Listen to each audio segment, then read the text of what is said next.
اس nurse کا اتنی سی بھی خوش اخلاقی دکھانا بہت تھا، ورنہ پاکستان میں نرسوں سے خوش اخلاقی کی امید رکھنا، وہ بھی کسی مریض کے ساتھ، انتہائی معذرت کے ساتھ، مگر پاکستان میں شاید 1% ایسی خوش اخلاق نرسیں ہوتی ہوں، ورنہ تو یوں رویہ ہوتا ہے جیسے ڈاکٹر ہی وہی ہوں۔ اور مجھے کہنے دیں، ڈاکٹر ہونے کے باوجود بھی غرور کرنا تو کسی طور نہیں جچتا۔ مریم اپنی دوائیاں اور پرچہ لیتی اٹھ کھڑی ہوئی اور پھر 1-2 کمروں میں جا کر وہاں بیٹھی خواتین سے موبائل مانگا۔ ایک نے تو صاف انکار کر دیا۔ اب ہر کوئی مریم عالم تو نہیں ہوتا جو مانگنے پر انکار نہ کرے۔ آخر ایک کمرے میں بیٹھی خاتون نے اپنا اسمارٹ فون اس کے حوالے کر دیا۔ اس نے انٹرنیٹ کی مدد سے لاہور جانے والی بسز کا شیڈول چیک کیا۔ وہ ہمیشہ ڈائیو سے سفر کرتی تھی، اگر اسے دیکھنے جاتے تو یقیناً پہلے وہی جاتے۔ اس نے دوسری بس کمپنی سے چند گھنٹے بعد کی بکنگ کروا لی تھی۔ شکریہ کے ساتھ موبائل واپس کرتی وہ ویٹنگ لاؤنج میں آ بیٹھی تھی۔ جب وہ آئی تھی تب کوئی نہیں تھا۔ اب ہولے ہولے مریض خواتین آنا شروع ہو گئی تھیں۔ گائنی کلینک تھا۔ اس کے ساتھ بیٹھنے والی جب اس کے کوئی سوال پوچھتی تو اس کا دل چاہتا کہ ان کے منہ پر ٹیپ چپکا دے۔ یہ عورتیں اس قدر فضول کیوں بولتی ہیں؟ وہ چپ بیٹھی تھی تو سب کی توجہ بار بار بھٹک کر اسی کی طرف جاتی۔ مریم کو یہاں بیٹھ کر انتظار کرنے کا فیصلہ فضول لگا تھا۔ بس اپنے زخم کے لیے آئی تھی اور پھر چیک اپ کے بعد چلی جاتی، لیکن یہاں اسے ڈھونڈے جانے کا ڈر نہیں تھا، اس لیے بیٹھ گئی تھی۔ پھر وہ پکاؤ تاثرات لیے بیٹھی رہی۔ پوچھتی رہو جو پوچھنا ہے۔ یہ شادی شدہ عورتیں تو بے نہتے بیل کی طرح ہو جاتی ہیں، ذرا جو بولتے ہوئے سوچیں، بس شادی کا لائسنس ہے، جو بول دو گناہ نہیں۔ مریم تپی بیٹھی تھی۔ پھر آخرکار اس کے جانے کا ٹائم ہو گیا۔ اب کی بار اس نے نقاب کر لیا۔ اب اچھا خاصا دن تھا، بہت چہل پہل تھی باہر۔ اللہ کا نام لیے اس نے اپنا سفر شروع کر دیا تھا۔ اس کے اندازے کے عین مطابق اس کے ابو اور بھائی اسے اسلام آباد جانے والی بسوں میں ڈھونڈتے رہتے۔ اس کے جانے کے 1 گھنٹے بعد ہی انہیں اس کے گھر چھوڑنے کا پتہ چل گیا تھا۔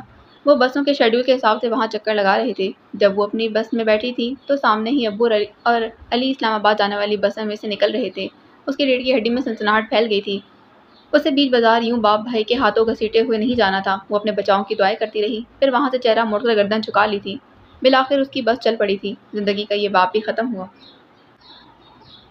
لاہور پہنچ کر سب سے پہلے بازار جانا تھا تاکہ پیسوں کا انتظام ہو سکتا اور وہ اپنی رہائش کا انتظام کرتی۔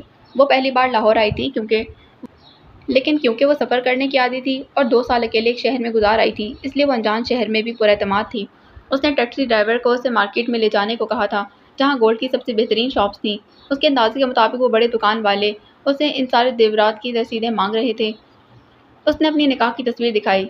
ایک میں وہ حاشر کے ساتھ بیٹھی تھی، ایک میں پورے خاندان کے ساتھ، اور ایک میں اکیلی۔ وہ جیولر چند لمحے اسے پرسوچ نظروں سے دیکھتا رہا۔ یہ لاکھوں کا زیور ہے، ہمارے پاس اتنا کیش نہیں۔ اتنی بڑی شاپ ہے اور کیش نہیں؟ شاید آپ کو مجھ پر یقین نہیں آیا۔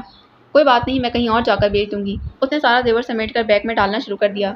رکے میڈم، ایسا کریں کہ آدھا ابھی بیچ لیں، آدھا بعد میں بیچ دیجیے گا۔ میں آپ کو پہلے ہی بتا چکی ہوں، میرے شوہر کا وہاں افریقہ میں ایکسیڈنٹ ہوا ہے، مجھے ان کے پاس لازمی جانا ہے۔ میرے پاس کیش نہیں، وہاں شفٹنگ کرتے وقت ہم کیش سارا استعمال کر چکے تھے۔ ہمیں یہ تو امید تھی کہ ہمارا کاروبار وہاں چل نکلے گا، نصیب کی بات اب جمع پونجی بھی بیچ کر کھانی پڑی ہے۔ یہ میری ساس کے خاندانی زیورات ہیں، آپ چیک کر چکے ہیں، یہ کوئی آج کل میں نہیں بنے ہوئے۔ مریم عالم اب میان سے نکلی تلوار بن چکی تھی۔ جو بھی اس کے قریب آنے کی کوشش کرتا اپنا نقصان کرتا۔ کوئی ایک رات میں یوں بھی تبدیل ہوتا، کوئی اور ہوتا یا نہ ہوتا، مریم عالم تبدیل ہو چکی تھی۔ اب اسے عزت دار زندگی گزارنی تھی۔ اس کی بلا سے سب بھاڑ میں جائیں، اور اس زندگی کے لیے اگر جھوٹ کا سہارا لینا پڑ رہا تھا تو بھی اسے شرمندگی نہیں تھی۔ اگر لوگ سچ کو قبول کرنے والے ہوتے تو وہ بتا دیتی، مگر ایک رات میں وہ عام لڑکی سے ایک سمجھدار عورت کا روپ دھار چکی تھی، اور بے وقوف تو وہ بس چھپے دشمنوں کو پکڑنے کے معاملے تک تھی۔ جو سامنے آ کر وار کر رہے تھے ان کے لیے وہ 2 دھاری تلوار تھی۔ دشمن سامنے دیکھ کر تو دماغ خوب چلتا تھا، اور آج بھی اسے اپنے بچاؤ کے لیے ہر ممکن کوشش کرنی تھی۔ رونے کے بجائے خود کو پھر سے کھڑا کر رہی تھی۔ اب وہ کسی پر بھی اعتبار نہیں کر سکتی تھی، اس دکاندار پر بھی نہیں کہ وہ باقی زیور بعد میں بیچنے آتی، اور اس دوران وہ پولیس کو اس کے بارے میں بتا دیتا تو، اور جب حاشر نے اسے اطلاع بھیج دی تھی تو اب یقیناً اس کا نام بھی اس کیس میں پھر سے لکھا گیا ہوگا۔ اسے تو دراصل اس شہر میں بھی نہیں رہنا تھا۔ پھر جیولر نے اللہ جانے اس کی باتوں پر اعتبار کیا یا پرانا اور اچھا زیور دیکھ کر چپ رہا تھا۔ مریم کو اب ایک نیا لیپ ٹاپ اور موبائل چاہیے تھا، یہ اس کی سب سے اہم ضرورتیں تھیں۔ کیونکہ اب یہی 2 چیزیں اسے یہاں سے نکلنے میں مدد دے سکتی تھیں۔ جیولر شاپ سے نکل کر وہ ٹیکسی کر کے حفیظ سینٹر چلی آئی تھی۔ یہ بھی ڈرائیور نے بتایا تھا کہ یہاں سے اچھا سامان ملے گا۔ لیپ ٹاپ اور موبائل کی پیمنٹ کرتے اس نے بہت احتیاط سے پیسے نکالے تھے۔ وہ اتنی زیادہ رقم تھی کہ کوئی بھی دیکھ کر آرام سے اس کا دشمن بن سکتا تھا۔ بے احتیاطی کا مطلب دوسروں کا ایمان اور اپنی جان اور عزت خطرے میں ڈالنا تھا۔ انسان کو سکھانے کے لیے ایک لمحہ ہی کافی ہوتا ہے، ایک لمحہ بھی آپ کی عقل پر پردے ہٹانے کو کافی ہوتا ہے۔ پھر جو چوٹ آپ نے نہیں کھائی ہوتی آپ اس کے لیے بھی حساس ہو جاتے ہیں۔ مریم نے ایک دھوکہ کھایا تھا، وہ نہیں جانتی تھی کہ کس نے کیا تھا یہ سب۔ وہ تو ہر ایک پر اعتبار کرتی تھی اور اب وہ سوائے اپنی ذات کے کسی انسان پر بھروسہ نہیں کر سکتی تھی۔ موبائل لینے کے بعد اسے سم چاہیے تھی جو کہ یقیناً اسی کے آئی ڈی کارڈ سے رجسٹرڈ ہوتی، اور اس کے بعد اگر وہ اسی سم کے ذریعے پکڑی جاتی تو اس سوچ کے آتے ہی وہ ڈر گئی تھی۔ یہاں وہ کسے جانتی تھی کہ اس کے نام کی سم نکلواتی، اور جانتی بھی ہوتی تو کیا وہ ایسا کرتی؟ نہیں، نہ جانے وہ کیسا ہوتا، اور اگر وہ کسی معاملے میں قانون کو مطلوب ہوتا تو۔ مریم ایک موبائل کمپنی کے فرنچائز کے اندر داخل ہوئی، لیکن اب سوچ اور بچار میں تھی کہ کیا کرے۔ پھر اس کی نظر دیوار پر گئی جہاں اس کمپنی کے سم پیکیجز اور وائی فائی ڈیوائس کے پیکیجز کی مختلف کمرشلز لگے تھے۔ اس نے خود کو ڈپٹا، مریم اب تو عقل کو تیز دوڑانا شروع کرو۔ پھر وہاں سے ایک وائی فائی ڈیوائس لیے باہر نکلی تھی۔ آپ کے لیے آسانیاں پیدا کرنے آسمان سے فرشتے نہیں اترتے، بس اپنی عقل پر پڑے پردوں کو ہٹانے کی زحمت ہوتی ہے تو آپ خود اپنی ذات کے لیے آسانیاں کر لیتے ہیں۔ اس وقت شام ہو رہی تھی، مغرب کی اذان کسی بھی وقت ہو سکتی تھی۔ اس سارے دن نے اسے بہت تھکا دیا تھا، اب اسے آرام کرنا تھا، مگر کہاں؟ شہر انجان تھا، ہاسٹل کا کچھ پتہ نہیں تھا، کہاں تھے کیسے تھے، کھانے کا کچھ پتہ نہیں تھا۔ باہر نکل کر اس نے ایک بار پھر ٹیکسی کی تھی، کسی ایسے بیوٹی پارلر میں لے جائیں جو بہت مشہور ہو اور جہاں ہر وقت رش رہتا ہو۔ ٹیکسی ڈرائیور نے باقاعدہ مڑ کر اسے دیکھا۔ عجیب عورت تھی جو کہہ رہی تھی کہ رش والے پارلر لے جاؤ، ورنہ عورتیں تو کہتی ہیں کہ بس ہم ہی پہلی کسٹمر ہوں، کیونکہ پیچھے گڑیا پپو روتے چھوڑ کر آتی ہیں۔ بڑا ہی اسٹیمنا تھا اس خاتون میں تو۔ کیا لاہور میں ایک بھی اچھا بیوٹی پارلر نہیں؟ مریم نے اس کے مڑنے پر بگڑے ہوئے لہجے میں کہا۔ وہ گڑبڑا گیا۔ نہیں بہت ہیں۔ پھر ٹیکسی چل پڑی تھی۔ ایک دو پارلر کے باہر ٹیکسی رکی تو اس نے ڈرائیور سے کہا کہ پتہ کر کے آئے رش ہے کہ نہیں، اور جب وہ کہتا کہ نہیں اتنا زیادہ رش نہیں، آدھے گھنٹے تک باری آ جائے گی، پھر وہ اسے ٹیکسی چلانے کا کہتے تھی۔ پھر ایک جگہ بہت رش تھا، بیک وقت 4-5 دلہنوں کی اپائنٹمنٹ تھی شاید۔ ٹیکسی ڈرائیور مایوسی سے بتا رہا تھا۔ وہ جی کہہ رہے ہیں کہ ہمارے پاس آج بالکل ٹائم نہیں، 3 گھنٹوں سے پہلے تو 1 منٹ بھی نہیں دے سکتے ان کی باجی۔ مریم سن کر اتر آئی تھی، اسے مطلوبہ جگہ مل گئی تھی۔ کرایہ دیتے وہ اندر آ گئی۔ اتنی عورتیں تھیں کہ اگر وہ آرگنائز نہ ہوتا تو باہر ابل پڑتی۔ مریم نے ریسیپشن پر اپنے فیشل کے لیے کہا تو لڑکی نے بے بسی سے اسے دیکھا۔ کسٹمرز کو نا بھی نہیں کہا جا سکتا تھا۔ میڈم آج بہت رش ہے، یہ جو سامنے 2 دلہنیں نظر آ رہی ہیں، صرف یہ نہیں ان کے دونوں کے پورے خاندان یہیں تیار ہوں گے۔ آپ کی باری آتے تو رات 11 بج جائیں گے شاید۔ وہ بیچاری اسے ڈائریکٹ نہیں کہہ پائی تھی کہ بیٹھنے کو جگہ نہیں، آپ چلی جائیں۔ کوئی مسئلہ نہیں، مجھے آپ کی میڈم سے ہی فیشل کروانا ہے، بہت تعریفیں سنی ہیں ان کی۔ مریم اطمینان سے بولی۔ اچھا آپ ادھر ایک طرف بیٹھ جائیں، جیسے ہی کوئی لڑکی فارغ ہوتی ہے میں آپ کو بلا لوں گی۔ نہیں مجھے کسی اور لڑکی سے نہیں، بس آپ کی میڈم سے ہی فیشل کروانا ہے۔ ٹھیک ہے آپ ادھر ہی بیٹھ جائیں۔ مریم ایک جانب رکھے صوفے پر آ بیٹھی تھی۔ وہاں آئینوں کے آگے رکھی کرسیاں پر تھیں، کہیں میک اپ ہو رہا تھا، کہیں ہیئر اسٹائلنگ، اور کچھ لڑکیوں کے فارغ ہونے کا انتظار کر رہی تھی اور فراغت کو دور کرنے کو ہاتھوں میں پکڑے موبائل میں مصروف تھی۔ ساتھ ساتھ ایک دوسرے سے جملے بازیاں چل رہی تھیں، ہنسی اور کہکوں کی آواز تھی۔ مریم نے ان سے نگاہ ہٹا کر اپنے ہاتھ میں پکڑا ایک شاپنگ بیگ کھولا اور لیپ ٹاپ باہر نکالا۔ اسے سکون سے لیپ ٹاپ استعمال کرنا تھا، اس لیے وہ اسے رش والی جگہ پر چاہیے تھی، ایسی رش والی جگہ جہاں ہر کوئی اپنے میں ہی پڑا ہو، اس کی جاسوسیاں نہ کرے۔ اور خواتین کے بیوٹی سیلون سے بڑھ کر دنیا میں ایسی کون سی جگہ ہو سکتی ہے؟ وہاں بیٹھی ہر خاتون کا مسئلہ بس اپنے حسن میں اضافہ ہوتا ہے۔ موبائل فرنچائز مردانہ جگہ تھی، اس لیے وہ وہاں سے نکل آئی تھی۔ لیپ ٹاپ کی ونڈو رجسٹرڈ تھی، چند لمحوں بعد اس کے ساتھ وائی فائی ڈیوائس اٹیچ ہو گیا تھا۔ انسٹالیشن کے بعد وہ نیٹ براؤزر کھول رہی تھی۔ اب ہر وقت وہ نیٹ کے لیے دوسرے سے موبائل نہیں مانگ سکتی تھی، اور نہ ہی کوئی 5 منٹ سے زیادہ صبر کر سکتا تھا۔ لاہور میں اپنے کام کے لیے وہ زیادہ پھر بھی نہیں سکتی تھی۔ ایک تو زخم، دوسرا پکڑے جانے کا ڈر۔ اس کا کام لمبا تھا اور وہ لاہور کے مختلف پرائیویٹ ہاسٹلز کو سرچ کرتی رہی تھی، پھر موبائل آن کر کے اس کے نوٹس میں ساری معلومات لکھتی رہی۔ وہاں کسی نے بھی کونے میں بیٹھی اس لڑکی پر توجہ نہیں دی تھی۔ کوئی اپنے بالوں کے لیے پریشان تھی، کوئی لپسٹک کے شیڈ کے لیے بول رہی تھی، کوئی اپنے میک اپ کے لیے لڑکی کو بلاتے ہوئے جھنجھلاہٹ کا شکار تھی۔ سب کے اپنے مسئلے تھے۔ مریم نے 5-6 ہاسٹلز کا پتہ لکھ لیا تھا، اب وہ کل ہی وہاں جا سکتی تھی۔ اس وقت رات ہو چکی تھی، اسے اب کہیں رات گزارنی تھی۔ ہوٹل، اس سوچ کو تو وہ پہلے رد کر چکی تھی، لیکن اب آخری آپشن یہی تھا۔ اس نے اچھی ہوٹلز کو سرچ کیا تھا، پھر ایک جگہ بکنگ کروا لی تھی۔ وہ 1 گھنٹے میں فارغ ہو چکی تھی۔ سیلون میں ویسے ہی رش تھا۔ وہ اٹھ کھڑی ہوئی، رش کم نہیں ہو رہا تھا۔ مجھے اب جانا ہے، میں کل آ جاؤں گی۔ وہ ریسیپشنسٹ کو مطلع کرتی باہر نکلی، پیچھے وہ کہتی رہ گئی، اب بس تھوڑا سا ٹائم بچا ہے۔ مریم انسنا کی آ گئی تھی، پھر ٹیکسی کر کے اپنے ہوٹل آ گئی۔ کمرے میں پہنچ کر سکتا سانس لیا۔ مشکل ترین دن تھا۔ اس کی سائیڈ میں پھر سے درد ہو رہا تھا۔ اس نے کھانا روم میں منگوا لیا تھا، پھر درد کی وجہ سے اسے ٹھیک طرح سے کھایا بھی نہیں گیا۔ زخم کی ڈریسنگ کر کے وہ بستر میں گھس گئی تھی۔ اتنی تھکن کے باوجود بھی نیند آنکھوں سے کوسوں دور تھی۔ تکیے پر سر رکھتے ہی اس کی آنکھیں بھرنے لگی تھیں۔ اسے سب یاد آ رہا تھا۔ اسے اپنی بہادری پر رونا آ رہا تھا۔ اسے ہر بات پر رونا آ رہا تھا۔ امی ابو کے آنسو یاد آ رہے تھے۔ علی اس کا پیارا بھائی، لیکن اسے زخم دینے والا۔ اس کا ہاتھ اپنے زخم تک گیا، نہ جانے کب روتے روتے اس کی آنکھ لگ گئی تھی۔ اگلی صبح وہ سب ہاسٹلس میں جا کر چیک کر رہی تھی۔ اکیلا روم نہیں مل رہا تھا، اب اسے کسی کے ساتھ نہیں رہنا تھا۔ درد سے پیسے زیادہ لگتے، لیکن انسانوں میں چھپے سانپوں سے بچ جاتی تھی۔ صبح سے شام ہو گئی، وہ تھک چکی تھی۔ پھر آخری ہاسٹل میں ایک کمرہ مل گیا۔ یہاں مہینے کا کرایہ اس کے 5 اسٹار ہوٹل کے ایک رات کے برابر تھا۔ جب تک اس کے پاس کمانے کا کوئی ذریعہ نہیں تھا، تب تک وہ ان پیسوں کو نہیں اڑا سکتی تھی۔ وہ چاہتی تو پورا مہینہ اس 5 اسٹار ہوٹل میں رہ لیتی، مگر اس کے بعد کیا؟ ایک ضلالت والی زندگی ہوتی۔ پیسے کے بغیر زندگی بہت بری ہوتی ہے، بہت مشکل۔ اسے اس پیسے کی حفاظت کرنی تھی، اپنی ذات کی طرح۔ اسی سوچ کی وجہ سے وہ ہاسٹل کے لیے صبح سے خوار ہو رہی تھی۔ ہاسٹل میں سب طے کر کے وہ ہوٹل واپس آ گئی تھی۔ کل سے اس نے ہاسٹل میں جا کر رہنا تھا۔ وہاں وہ کسی لڑکی سے بات نہیں کرتی تھی، اسے کرنی بھی نہیں تھی۔ اس کے ساتھ والے رومز کی لڑکیوں نے بہت دن اس کے ساتھ بات کرنے کی کوشش کی تھی، لیکن اس کے لیے دیے رویے سے پیچھے ہٹ گئی تھی۔ بہت مغرور ہے، نک چڑھی، بات کرنے کی تمیز ہی نہیں ہے، بہت بد اخلاق لڑکی ہے۔ سب کی اپنی رائے تھی۔ صحیح کہا، آنٹی کہہ رہی تھیں کہ اس نے کہا ہے کہ جب تک میں ہوں روم کسی کے ساتھ شیئر نہیں کروں گی۔ خوش اخلاق ہوتی تو یوں بدمزاجی نہ دکھاتی۔ ہر شخص دوسرے کے عمل کو اپنے نظریے سے دیکھتا ہے، اور وہ یہ بھی چاہتا ہے کہ وہ جو دوسروں کے بارے میں رائے دے رہا ہے وہ سچ مانی جائے، اس کا کہا معتبر ہو۔ کیوں؟ ہم لوگ اپنے ذوق میں یہ بھی نہیں سوچتے کہ ہر شخص کی زندگی کی کہانی مختلف ہوتی ہے، اس کے اچھے اور برے رویے کے پیچھے کیا وجہ ہو سکتی ہے، اور اگر کہانی معلوم ہو بھی جائے تو لوگ اس کے لیے کوئی جواز دے دیتے ہیں۔ لو، ایسا نہیں ہوتا۔ اچھا تم ایسا کر لیتی، اچھا تم ویسا کر لیتی۔ ویسے ہمارے ہاں ایسا نہیں ہوتا۔ مجھے تو یہ بات جھوٹ لگتی ہے۔ ایسے ہی بہت سی مختلف آراء ہم لوگ کتنی آسانی سے دے دیتے ہیں۔ مسئلہ پتہ ہے کہاں ہوتا ہے؟ مسئلہ ہمارے دماغ کے ساتھ ہوتا ہے۔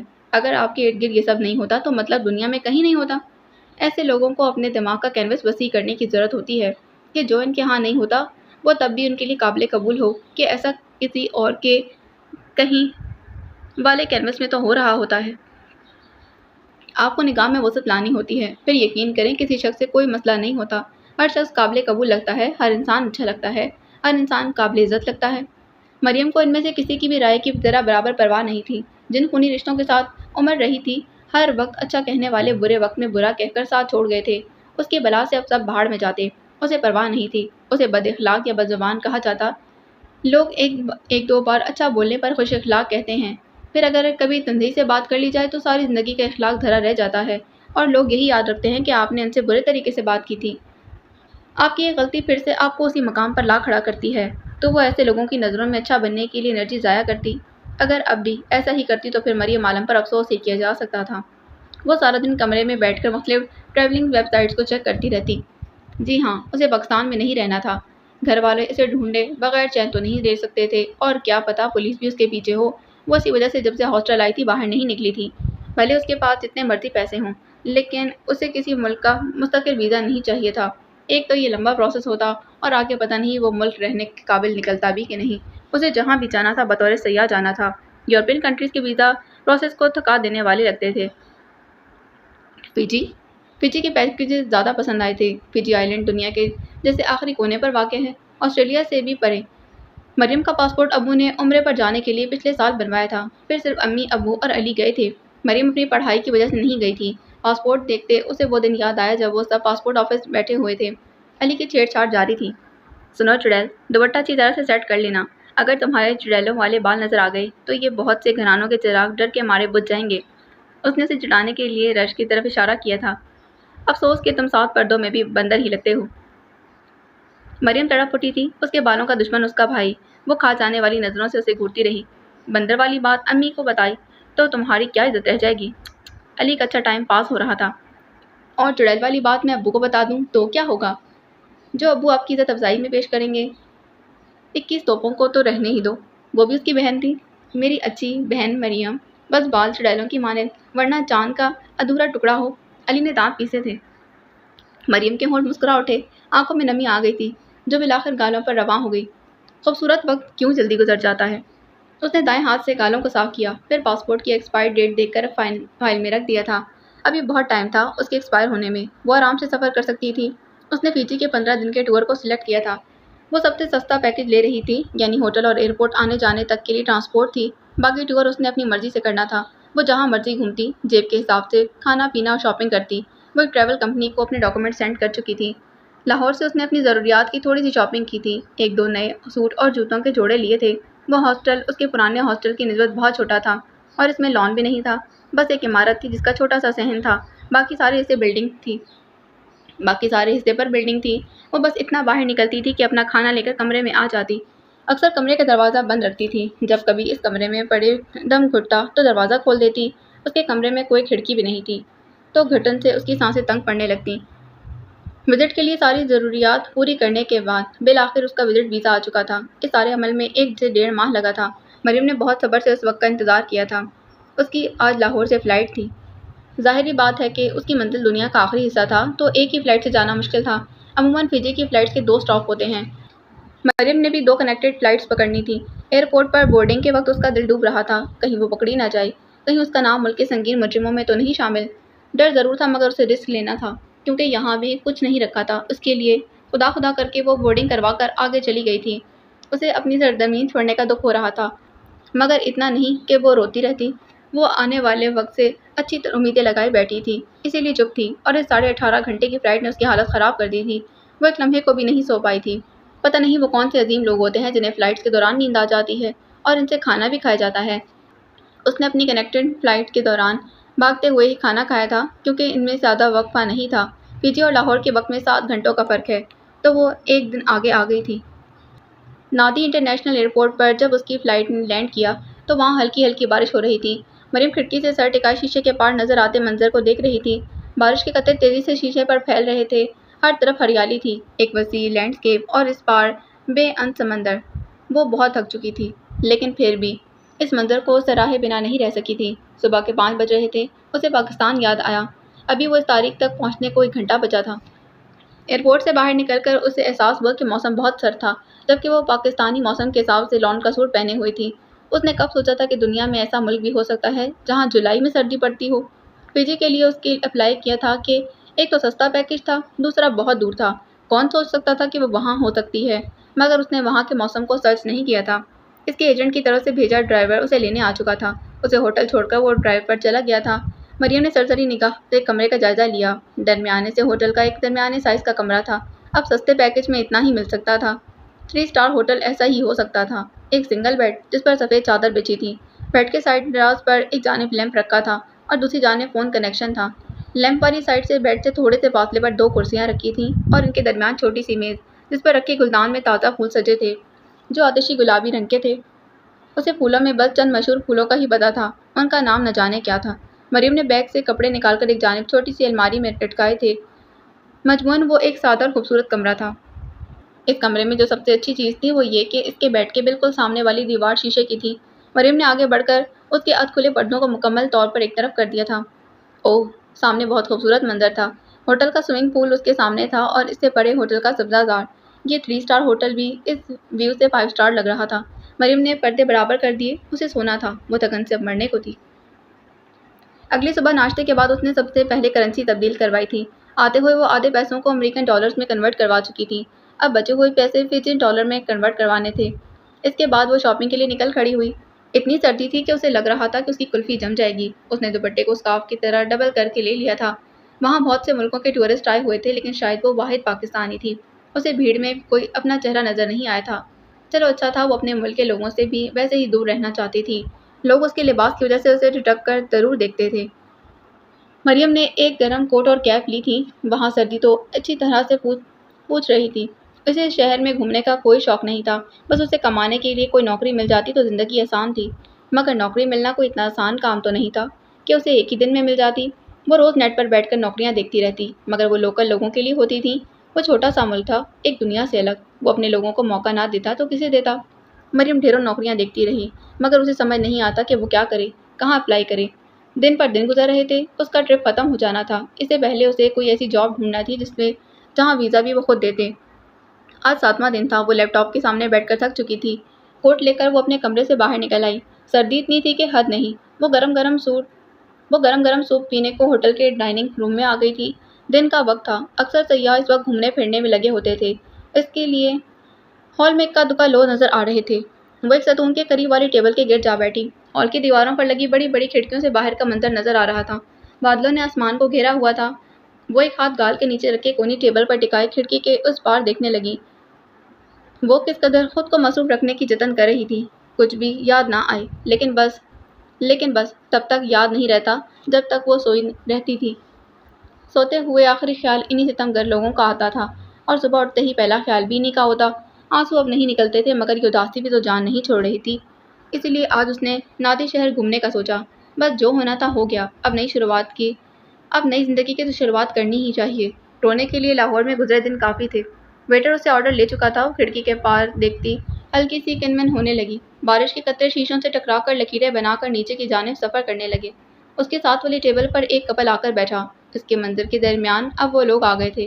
وہ بدمزہ ہوئی، ان لوگوں کو گھورنا چاہا۔ وہ دونوں ایک دوسرے سے باتیں کرنے میں مگن تھے۔ لڑکی تیز تیز بول رہی تھی اور لڑکا کبھی اس کے بالوں کی لٹ پیچھے کرتا، کبھی اس کے گال پر ہاتھ رکھتا۔ پتہ نہیں محبت نامی جذبہ لوگوں کو اتنا بے وقوف کیوں بنائے رکھتا ہے، جبکہ اس نے کرنا خوار ہی ہوتا ہے۔ مریم نے بیزاری سے نگاہ پھیر لی، تبھی اس کی نگاہ ان دونوں کے ہاتھوں پر پڑی۔ اس لڑکے نے گرم جوشی سے لڑکی کے ہاتھ کو پکڑا ہوا تھا، بالکل ویسے ہی جیسے حاشر اس کا ہاتھ پکڑا کرتا تھا۔ مریم کا وہیں سانس اٹک گیا تھا۔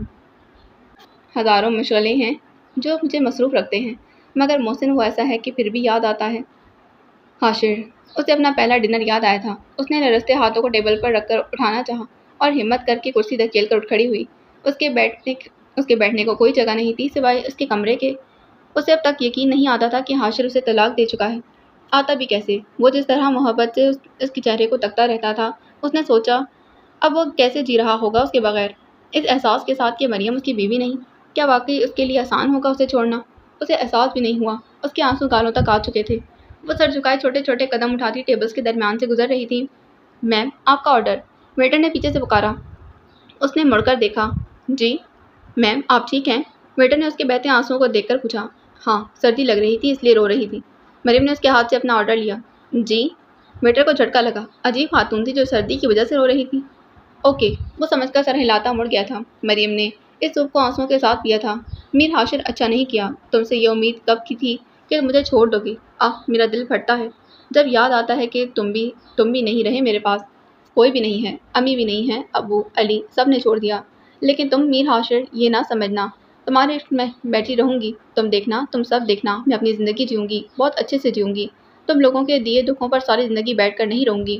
وہ بہتے آنسوؤں کے ساتھ سوچے جا رہی تھی۔ جلتے دل کو کسی طور پر قرار نہیں تھا۔ بہادری سب ایک طرف، اندر کے دکھ کا کوئی علاج نہیں تھا، اور اگر تھا بھی تو اس میں ابھی وقت لگنا تھا۔ اس کا ٹرپ ختم ہونے میں 2 دن بچے تھے، اور وہ جو یہ سوچ کر آئی تھی کہ کچھ نہ کچھ کر ہی لوں گی، وہاں جا کر اب نوکری نہ ملتی تو آپشن پاکستان تھا۔ پاکستانی روپیوں تک تو ٹھیک تھا، لیکن جب وہ ڈالرز میں کنورٹ ہوئے تھے تو وہ اتنے نہیں تھے کہ انہیں زیادہ عرصہ خرچ کیا جاتا۔ اس نے کبھی جاب نہیں کی تھی، اس لیے اسے پتہ بھی نہیں تھا کہ جاب کے لیے کوشش کیسے کی جاتی ہے۔ اور وہ جو اصل بات تھی کہ اسے اندر سے یہ خوف تھا کہ اگر وہ کسی اچھی پوسٹ پر جائے گی اور اس کے ملک کے لوگوں کو اس کی تلاش ہوئی تو وہ اسے آسانی سے ڈھونڈ لیں گے۔ وہ گمنام نوکری چاہتی تھی، ضروریات زندگی بھی تو پوری ہو جاتی اور کوئی خوف کی تلوار بھی سر پر نہ ہوتی۔ آج ایک بار پھر انٹرویو دینے گئی تھی۔ ایزٹ بار نامی اس کلب کا مالک بار بار اس کا حیرت سے جائزہ لیتا۔ تم واقعی یہاں نوکری کرنا چاہتی ہو؟ جی، دیکھو یہاں اور قسم کے بھی لوگ آتے ہیں، اور پھر ہمارے ڈی جے اور بار ٹینڈر اپنے کام کے ماہر ہیں۔ تم دونوں کاموں میں زیرو لگتی ہو، اس حلیے میں یہاں ہوگی؟ کیا ہے میرے حلیے کو؟ مریم نے برا مان کر خود پر نگاہ ڈالی۔ ہمارا یونیفارم ہے، وہ یوز کرنا ہوگا، اور میرے پاس اس وقت ویٹرز کی نوکری ہے۔ کرنا چاہو تو کل سے آ جاؤ۔ وہ دانتوں کے درمیان ایک تیلی دبائے اسے ہی دیکھے جا رہا تھا۔ مریم کا دل چاہا ایک موسا دے مارے اسے۔ ابھی اس بھولے جا رہا تھا، پھر اس کی آفر کو خود رد کرتے وہ باہر آ گئی۔ ٹھیک ہے، زندگی مشکل تھی، لیکن وہ ویٹرس نہیں بن سکتی تھی۔ انسان کی اپنی نظر میں بھی کوئی عزت ہوتی ہے۔ کوئی پوچھتا کہ بار ٹینڈر اور ڈی جے کیا چیف ایگزیکٹو لگتے ہیں؟ وہ مایوس ہو چکی تھی۔ چلتے چلتے نہ جانے کہاں نکل آئی۔ چونک کر دیکھا تو ایک پارک سے گزر رہی تھی۔ اسے چند قدموں کے فاصلے پر ایک بینچ پڑی تھی۔ وہ چند قدم چل کر اس تک جا پہنچی اور بیٹھ گئی۔ یہ ایک وسیع پارک لگ رہا تھا۔ نہ جانے کیا نام تھا، آتے ہوئے دیکھا بھی نہیں تھا۔ اس کے سامنے خوبصورت گھاس ایک کارپیٹ کی مانند بچھا نظر آ رہا تھا، اور سامنے کی روش کے اطراف کچھ فاصلے پر درخت لگے ہوئے تھے جو بہت گھنے نہیں تھے، اس لیے سامنے کا حصہ صاف دکھائی دے رہا تھا۔ 10 منٹ گزرے تھے کہ اس کے ساتھ ایک لڑکی آ بیٹھی۔ بہت تھکی ہوئی لگ رہی تھی۔ چند لمحے گہرے گہرے سانس لیتی رہی، پھر مریم کی طرف متوجہ ہوئی۔ تم کون ہو؟ کہاں سے آئی ہو؟ مریم کا دل چاہا اسے اگنور کرے،